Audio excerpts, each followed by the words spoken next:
बिस्मिल्लाहिर्रहमानिर्रहीम। अस्सलाम वालेकुम नाज़रीन। आज की हमारी वीडियो का मौजू है वुज़ू की इब्तिदा कैसे हुई और कायनात में सबसे पहले वुज़ू किसने किया। आज की वीडियो में हम जानेंगे कि किसने सबसे पहले वुज़ू करना सिखाया, पर इसकी इब्तिदा कैसे हुई और क्यों आज सिर्फ वुज़ू करने पर भी मुसलमानों को कई नेकियां हासिल होती हैं। लेकिन वीडियो में आगे बढ़ने से पहले आपसे गुजारिश है कि अगर आप चैनल पर नए हैं तो उसको सब्सक्राइब कर लें ताकि हर आने वाली वीडियो का नोटिफिकेशन आपको मिलता रहे। मौला अली शेर खुदा से किसी ने पूछा कि ये बताएं कि वुज़ू की इब्तिदा कैसे हुई। मौला अली ने जवाब दिया कि जब अल्लाह करीम ने फरिश्तों को फरमाया कि मैं ज़मीन में अपना खलीफा बनाने वाला हूँ, अपना लायक बनाने वाला हूँ, तो फरिश्तों ने जवाब में कहा कि ए अल्लाह, क्या ऐसे को नायब करेगा जो ज़मीन में फसाद फैलाए, खून रेजी करे। तो अल्लाह रब्बुल इज़्ज़त ने फरमाया, मुझे मालूम है जो तुम नहीं जानते। अब फरिश्तों को लगा कि हमने अल्लाह रब्बुल इज़्ज़त की बारगाह में गुस्ताखी कर दी है, अल्लाह रब्बुल इज़्ज़त की बारगाह में जुर्रत कर ली है, हमें सवाल नहीं करना चाहिए था। अब फरिश्तों ने अल्लाह रब्बुल इज़्ज़त की बारगाह में माफी मांगी, अर्शे इलाही का तवाफ करने लगे। अल्लाह पाक ने फरमाया, क्या तुम मेरी तरफ से मगफिरत चाहते हो? फरिश्तों ने फरमाया, हाँ, हम आपसे मगफिरत चाहते हैं,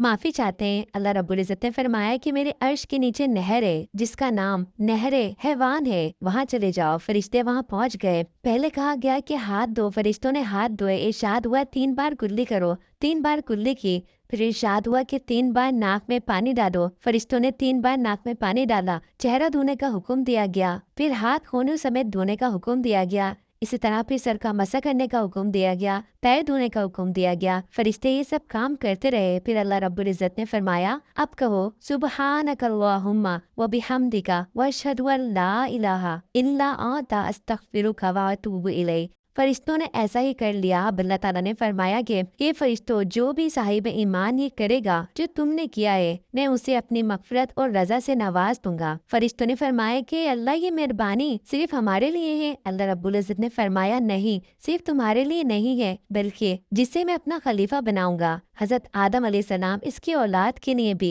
यही फजीलत है। यानी औलाद आदम में से भी अगर कोई ये अमल करेगा यानी वुजू करेगा तो मैं इसकी मगफिरत फरमा दूंगा। नाज़रीन, यानी कि वुजू की इब्तिदा फरिश्तों से हुई और वुजू का तरीका अल्लाह ने फरिश्तों को बताया है। और अल्लाह का हम सब पर करम है कि हम पर ये मेहरबानी की गई कि अल्लाह ने फरमा दिया कि जो भी वुजू करेगा आदम की औलाद में से, मैं उसकी मगफिरत फरमा दूंगा। सुबहान अल्लाह। अल्लाह रब्बुल इज़्ज़त से दुआ है कि वो हम सबको हर वक्त बावजू रहने की और खूब खूब अल्लाह रब्बुल इज़्ज़त की इबादत करने की तौफीक अता फरमाए। आमीन। नाज़रीन, आज के लिए इतना ही। वीडियो अच्छी लगे तो इसको लाइक और शेयर ज़रूर कीजिएगा और कमेंट में अपनी राय का इजहार भी कीजिएगा। फिर मिलेंगे एक और मालूमाती वीडियो के साथ। अपना बहुत सारा ख्याल रखिएगा। अल्लाह हाफिज़।